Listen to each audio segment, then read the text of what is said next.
இந்த அசிங்கம் தேவையா இல்ல இந்த அசிங்கம் தேவையான்னு கேக்குறேன். உங்ககிட்ட ஆரம்ப என்னமோ நல்லா தான் இருக்கு, ஆனா பினிஷிங் சரியில்லையாப்பான்ற மாதிரி ஜேம்ஸ் வசந்தன் ஒரு விஷயத்துல மொக்க வாங்கியிருக்காரு.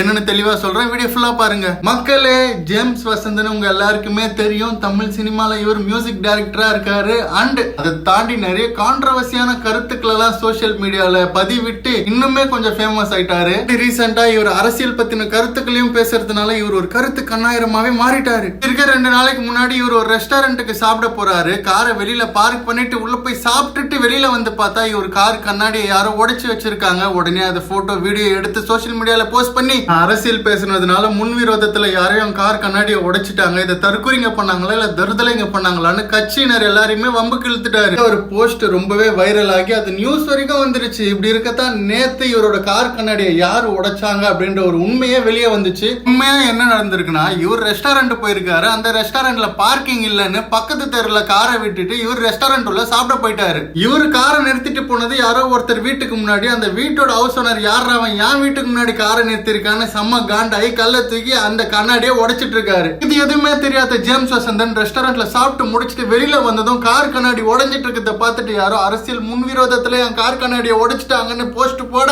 அந்த ஒரு விஷயம் வைரல் ஆகி நியூஸ் வரைக்கும் போய் கட்சிக்காரங்க எல்லாம் இவர் மேல செம்ம கோபத்துல இருந்தாங்க. இப்படி இருக்க நிலையில தான் இவர் கார் கண்ணாடியை உடைச்சது. இவர் காரை பார்க் பண்ணிட்டு போன அந்த ஹவுஸ் ஓனர்னு தெரிஞ்சதும் இப்போ ஜேம்ஸ் வசந்தன் பகிரங்கமான மன்னிப்பு ஒண்ணு கேட்டு போஸ்ட் போட்டிருக்காரு. என்ன மன்னிப்பு கேட்டாலும் இவர் வாய் விட்டது தானே. எல்லாரும் வீட்டுல வராங்கப்பா செடிய, கட்சிக்காரங்க மேல இவர் போட்டாருப்பா பழியன்ற மாதிரி ஜேம்ஸ் வசந்தன் சம்பந்தமே இல்லாம இந்த ஒரு தப்ப கட்சிக்காரங்க மேல போட்டுட்டாரு. இப்போ என்ன மன்னிப்பு கேட்டாலும் என்ன நடந்துச்சுன்னே தெரியாம ஒரு பழிய தூக்கி ஏதோ 2 கட்சியினர் மேல போடுறது ரொம்பவே தப்பு தானே. சரி மக்கள், இப்ப நீங்க கமெண்ட்ஸ்ல சொல்லுங்க, ஜேம்ஸ் வசந்தன் பண்ணது சரியா தப்பா? அண்ட் ஜேம்ஸ் வசந்தன் தற்குறி தருதலைங்கன்னு எந்த 2 கட்சியை சொல்லியிருக்காரு? கமெண்ட் பண்ணுங்க, பார்த்து தெரிஞ்சுக்கிறேன்.